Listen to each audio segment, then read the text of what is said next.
नमस्कार, मैं हूं doctor Vinu Sharma, lifestyle medicine physician. चलिए बात करते हैं आज की डाइट और ब्लड प्रेशर कंट्रोल का क्या रिश्ता है।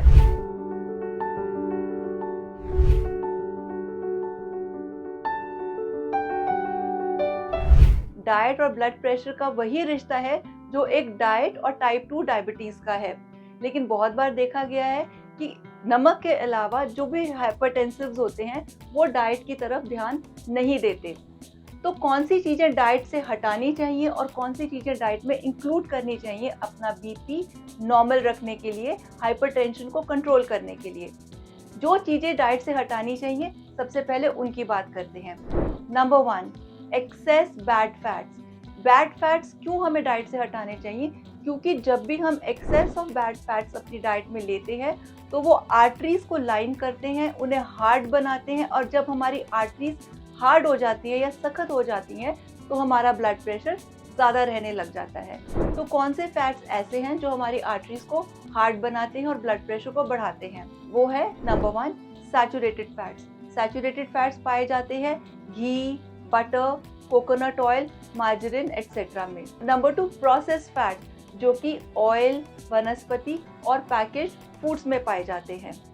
नंबर 3, वो फैट्स जो हमें एनिमल प्रोडक्ट से मिलते हैं। एनिमल प्रोडक्ट्स यानी कि meat, egg, high fat dairy वगैरह। जब हम ये सारे फैट्स एक्सेस में खाते हैं तो हमें हाइपरटेंशन रहने के चांसेस बहुत बढ़ जाते हैं।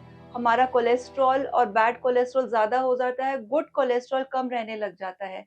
तो अगर आपको अपना ब्लड प्रेशर नॉर्मल रखना है, ब्लड प्रेशर को कंट्रोल में रखना है, तो इनको अपनी डाइट में से हटाएं या इनको अपनी डाइट में से मिनिमल क्वांटिटी में इंक्लूड करें। सेकंड, नमक। WHO के हिसाब से हम एक दिन में हमें 2 ग्राम से कम सोडियम लेना चाहिए। 2 ग्राम सोडियम 1 चम्मच नमक में होता है, यानी कि अगर हम पूरे दिन का खाना देखें तो उसमें 1 चम्मच नमक से ज़्यादा नहीं होना चाहिए। लेकिन देखा गया है कि इंडिया में एवरेज नमक की कंजम्पशन 7 से 8 ग्राम चम्मच है। इसीलिए हाइपरटेंशन इतनी तेज़ी से बढ़ रहा है और ज़्यादातर नमक अनरिकग्नाइज फॉर्म में खाया जाता है। ये घर के खाने से इतना नहीं मिलता जितना कि बाहर के खानों या पैकेज फूड्स जिनमें हिडन सॉल्ट होता है उनसे मिलता है।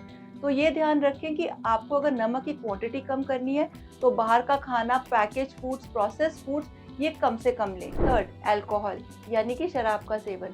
शराब पीने से ब्लड प्रेशर बढ़ता है। शुरू में बेशक कम हो कुछ टाइम के लिए, लेकिन उसका लॉन्ग टर्म इफेक्ट है ब्लड प्रेशर को बढ़ाना। शराब पीने के 12 से 24 घंटे तक बाद भी आपका ब्लड प्रेशर हाई रहने के चांसेस होते हैं। यही नहीं, शराब पीने से हार्ट रेट बढ़ता है और जब हार्ट रेट बढ़ता है तो ब्लड प्रेशर ऑटोमेटिकली बढ़ता है। अभी हमने ये देखा कि क्या क्या चीज़ें हमें अपनी डाइट में कम करनी चाहिए या हटानी चाहिए, और अब हम ये देखते हैं कि कौन सी चीज़ें हमें अपनी डाइट में इंक्लूड करनी चाहिए जिससे कि ब्लड प्रेशर ठीक रहे। नंबर 1, पोटाशियम कंटेनिंग फूड्स, यानी कि वो खाने जिनमें कि पोटाशियम है। ऐसे कौन से खाने हैं? हरे पत्ते वाली सब्जियां, केले, आलू, ब्रोकली, एवोकाडो इत्यादि। वैसे भी जब हम बहुत सारी वैरायटी वाली डाइट खाते हैं जो कि प्लांट बेस्ड है तो हम ऑटोमेटिकली बहुत सारे पोटाशियम रिच फूड्स खा ही लेते हैं। जब हम पोटाशियम रिच फूड्स खाते हैं तो क्या होता है, हमारी किडनीज एक्सेस सोडियम बॉडी से फ्लश आउट कर देती हैं, और जब सोडियम फ्लश आउट होता है तो हमारा ब्लड प्रेशर कम होता है और उसके नॉर्मल रहने के चांसेस ज़्यादा होते हैं। दूसरा, अपनी डाइट को हाई फाइबर डाइट बनाएं। हाई फाइबर डाइट क्यों? वो इसलिए क्योंकि हाई फाइबर डाइट बॉडी से जितना भी बैड कोलेस्ट्रॉल है जिसने आर्टरीज को लाइन करके हार्ड बनाया है उसको फ्लश आउट करने में हेल्प करता है, उसको हटाने में हेल्प करता है।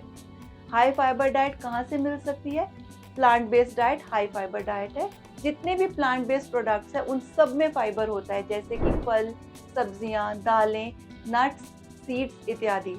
जब आप इनको अपनी डाइट में इंक्लूड करते हैं, इनकी क्वांटिटी बढ़ाते हैं तो ऑटोमेटिकली आपकी डाइट हाई फाइबर हो जाती है। किसी भी एनिमल प्रोडक्ट में फाइबर नहीं होता है। तो अगर आपको अपना ब्लड प्रेशर नॉर्मल रखना है तो अपनी डाइट में मिनिमाइज करें हाई सैचुरेटेड फैट्स को, बैड फैट्स को और अल्कोहल को, सोडियम यानी कि सॉल्ट को नियमित अमाउंट में खाएं और अपनी डाइट में पोटाशियम रिच फूड्स और फाइबर को इंक्लूड करें। अगर आपको इससे रिलेटेड कोई क्वेश्चन है तो आप टाइप कर सकते हैं। अगर आपको ये वीडियो पसंद आया तो लाइक, सब्सक्राइब और शेयर ज़रूर करें। Thank you for watching.